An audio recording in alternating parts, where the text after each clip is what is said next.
The 30th.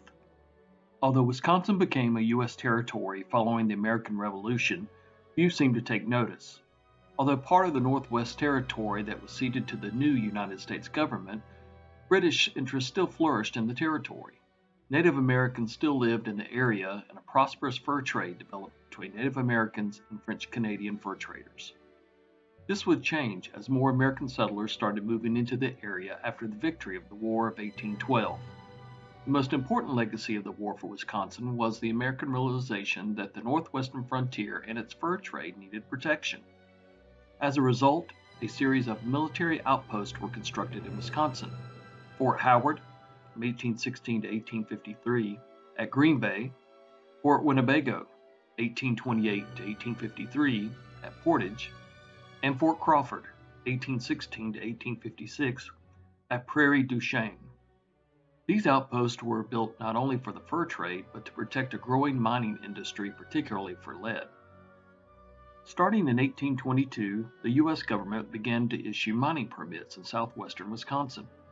Over the next 10 years, miners flowed into southwest Wisconsin, and by 1829, over 4,000 miners had occupied this area and were producing over 13 million pounds of lead a year. With so much wealth at stake, the United States government was eager to gain control of these fertile lands from Native American tribes in the territory. With a series of treaties negotiated and signed between 1804 and 1854, the United States eventually gained control of this valuable land. In a single generation, Native Americans were forced to give up ancestral and multi-generational lands that they had occupied for hundreds of years. Many were forced to move west across the Mississippi or forced onto reservations.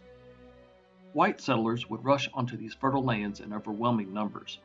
In 1820, the territory's population had been estimated at over 1,400 white inhabitants.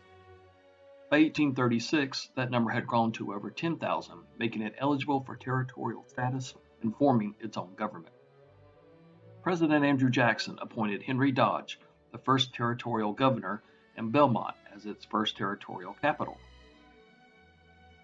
By 1846, the population had exploded to over 155,000, easily surpassing the required 60,000 inhabitants to become a state.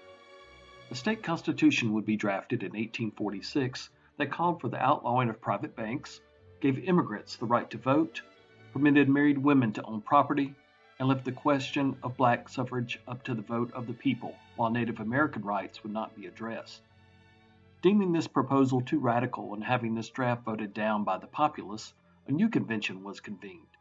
In 1847, a more moderate state constitution was drafted that eliminated any mention of women's rights to own property and the question of black suffrage. This second draft also gave the legislature the authority to charter banks. Voters accepted this version in March 1848, and Wisconsin became the 30th state on May 29, 1848.